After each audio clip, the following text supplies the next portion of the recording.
بسم الله الرحمن الرحيم. السلام عليكم، ازيكم يا شباب؟ اخباركم ايه؟ معاكم محمد من قناة هل. النهارده معانا كده لو كده فعل الجرس واشترك في القناة وادينا لايك عشان نوصلك كل جديد. طبعا بكره في ماتش الاهلي والعين الاماراتي، فان شاء الله باذن الله هنعمل مسابقة كده صغيرة. اللي حابب يشترك معانا هنقول شوط المسابقة وازاي تشترك في المسابقة.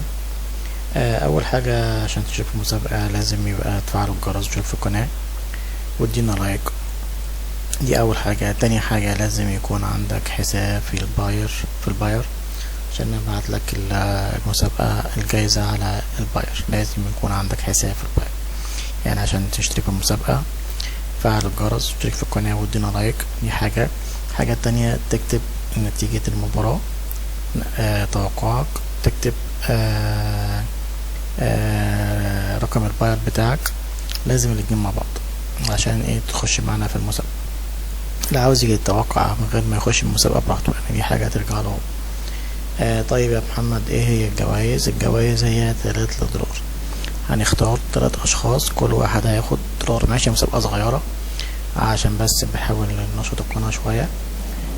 وان شاء الله في مسابقات تانية كتيرة بإذن الله على حسب الماتش المهم اللي هيكون فيه الأهلي. طبعا زي ما قلنا مسابقة 3 دولار، كل واحد هياخد دولار. يعني معانا 3 فايزين. الجايزة عبارة عن هنختار ازاي الفائز. هنمشي بالترتيب، هنشوف رقم 1 و2 و3 و4 و5 و6 لغاية لما نوصل النتيجة الصحيحة ويبقى هو ايه الفايز معانا. وليك برضه تكتب اسمك في التعليق، يعني اول حاجة تكتب اسمك، تاني حاجة تتوقع الماتش، تالت حاجة تكتب رقم محفظة الباير بتاعتك. دي اهم حاجة عشان ايه دي شروط المسابقة عشان ده ايه اللي تكسبه معانا. فعل الجرس، اشترك في القناة ودينا لايك. اللهم صل على النبي.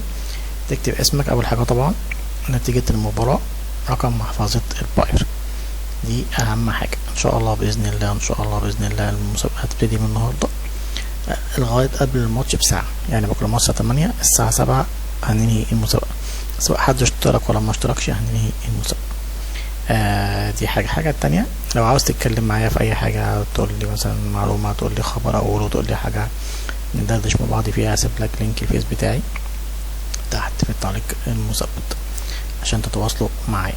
ماشي، في حاجة مش فاهمينها، في حاجة عاوزين تعرفوا في المسابقة، تابعوني في هسيب لكم لينك الفيس، تعمل لي متابعة ونتكلم مع بعض زي ما احنا عاوزين. خلاص زي ما اتفقنا، وان شاء الله باذن الله الاهلي بكره يكسب ان شاء الله باذن الله، والماتش عدى على خير ان شاء الله. فعل الجرس، اشترك في القناه، ادينا لايك. السلام عليكم ورحمه الله وبركاته.